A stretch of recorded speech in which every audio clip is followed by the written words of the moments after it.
Mundial de Qatar. Lo decía también antes de ir el corte, estimado Edson, hay sorpresa porque uno pensaba de que Colo-Colo tenía amarrado el tortopaso, que estaba todo listo, y ahora llega una oferta de Racing que pretende tener a laterales chilenos, porque todavía está Mena, no se ha desvinculado para llegar a la Católica por la izquierda y quiere sumar al Torta ahora por derecha.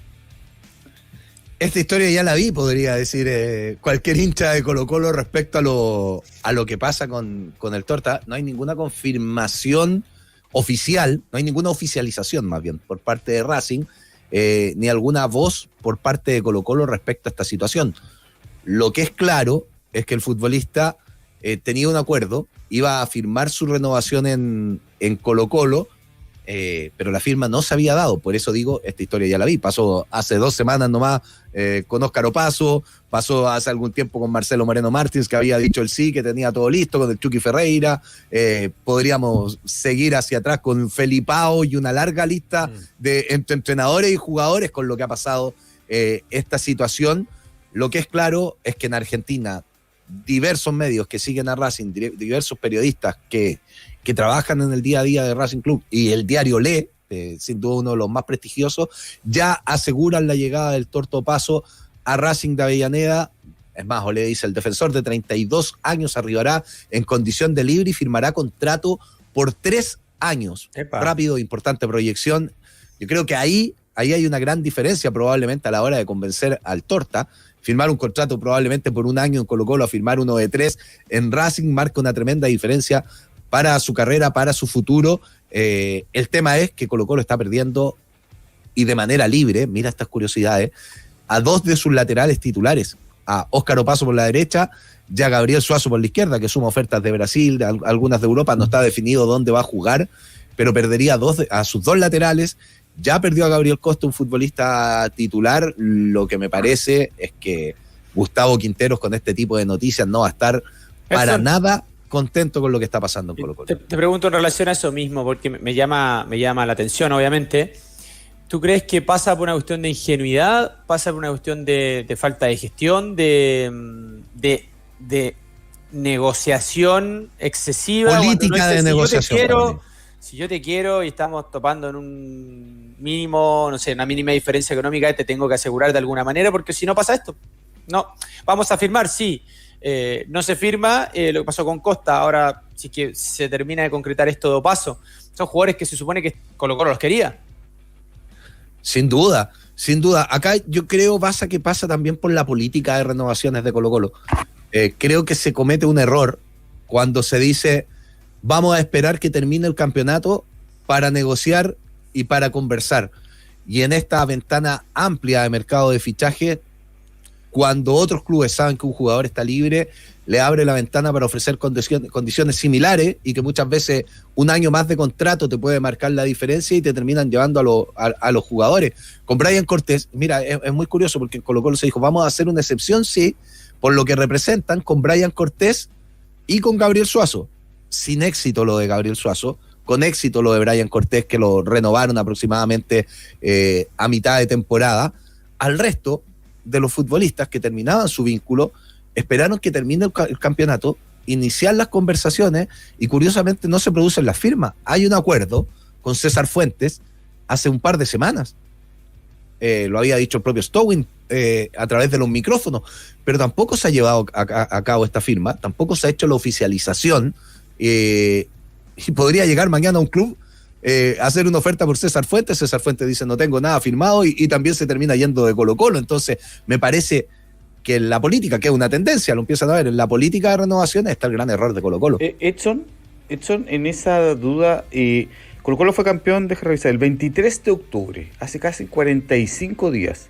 ¿Qué evaluación hay sobre Morón en esta pasada? Porque a esta altura, 5 de diciembre del 2022, Colo-Colo tiene un Colo-Colo que pensaba reforzarse muy bien para la Copa Libertadores, tiene peor plantel de lo que terminó jugando. Me parece increíble que 45 días después todavía se te estén yendo jugadores que eran titulares de tu equipo y todavía no traigas un par de refuerzos calados, titulares indiscutidos.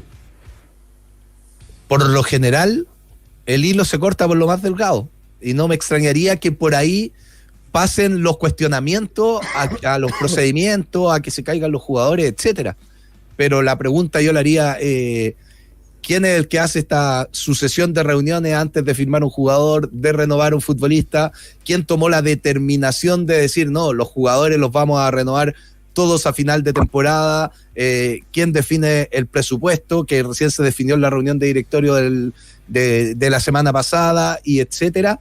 Me parece que termina siendo una circunstancia la figura del gerente deportivo para quienes tienen el real peso en blanco y negro. Creo que ahí no hay un procedimiento, no hay una conducta, no hay una intención efectivamente de un plantel en tiempo y forma. Bueno, y si se va Opaso, si ya está ido también Suazo, tendrá que tener una carpeta con posibles refuerzos de esa calidad, ¿no? Y ahí lo difícil, porque recordemos que Colo-Colo tiene solo un cupo de extranjero. Chileno, eso te iba a decir, tiene que ser chileno. Tiene un cupo de extranjero y ese cupo lo está viendo para reemplazar a Costa, donde han surgido nuevos nombres, el de Carlos Auski, que ya lo mencionábamos la semana pasada, el de Nahuel Bustos, que estuvo en Sao Paulo, y el de Sebastián Palacios, que está en Turquía. Han surgido esos 3 nombres más bien para la zona ofensiva, porque hay uno que cumple las características más de centro delantero, pero ahí es donde utilizarían el cupo. Tendría que ser nacional el lateral derecho y el lateral izquierdo. No ha sido fácil esa búsqueda para Colo-Colo. En la izquierda hemos visto que quien ha tomado fuerza es Eric Bimber, y en la derecha no hay un nombre. En algún momento Cerezo estuvo en la carpeta. Entiendo que va a seguir en Ñublense. Hay que ver si puede ser una opción. De los laterales chilenos, y aquí le pido la opinión al Baza, en el tema de cómo reforzarse y cómo tomar la decisión. Uno ve que este año Juan Pablo Gómez, tal vez por rendimiento, fue el mejor lateral derecho, va a Universidad de Chile. Después vendría Cerezo y después Guillermo Pacheco, que es un jugador que estuvo en Cobresal, que tuvo una muy buena campaña, que tuvo goles, que tuvo más asistencia que Cerezo, inclusive, en lo que va del campeonato, o sea, en lo que fue el campeonato.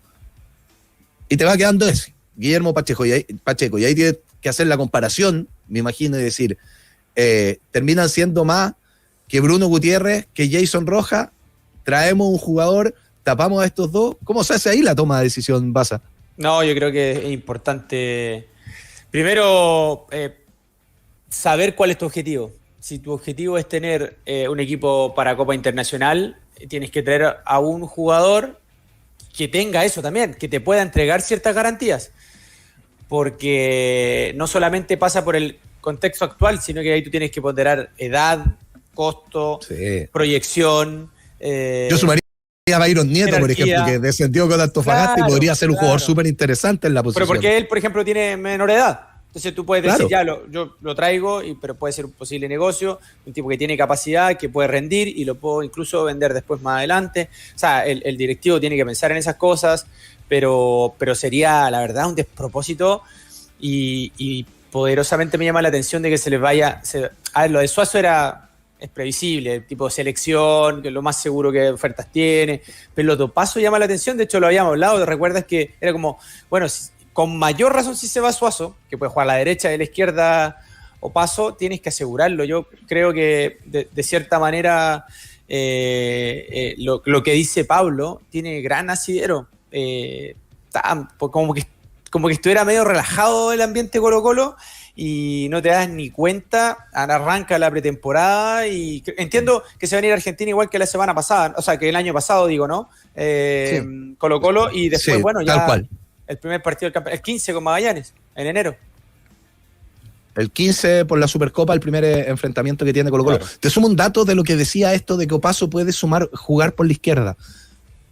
En las evaluaciones que se hizo durante el año, en la recta final del campeonato, en algún momento, o poco antes en realidad, más que la recta final del campeonato, poco antes, Gustavo Quintero había dicho, sí, nos podemos desprender de Opaso. Pero cuando se confirma que Suazo no va a seguir, o en la directiva entiende que Suazo no va a seguir, dice, déjenmelo, porque es un jugador que además lo puede utilizar por la izquierda.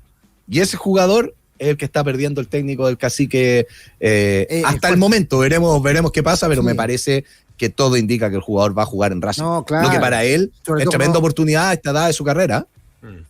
Totalmente. Oye, cortito, pero es muy relevante saber qué pasa con la venta de acciones del 14%. Explícanos brevemente para que la gente entienda cómo nace esta operación. Sí, mira, la verdad el mensaje me llegó ayer. y me llega este típico mensaje de WhatsApp reenviado muchas veces que decía que había una venta de acciones. Digo, ¿qué pasa? Qué extraño, esto suele saberse, me pongo a averiguar, tengo algunos contactos ahí en el mundo financiero y me lo terminan ratificando. Es más, me envían un pantallazo ahí del centro de información que tiene que ver con la Bolsa de Santiago, dice clarito, fecha 6 de diciembre del 2022, es decir, mañana, cantidad 13.456.383, el lote del mismo monto, por ende se vende el lote de acciones.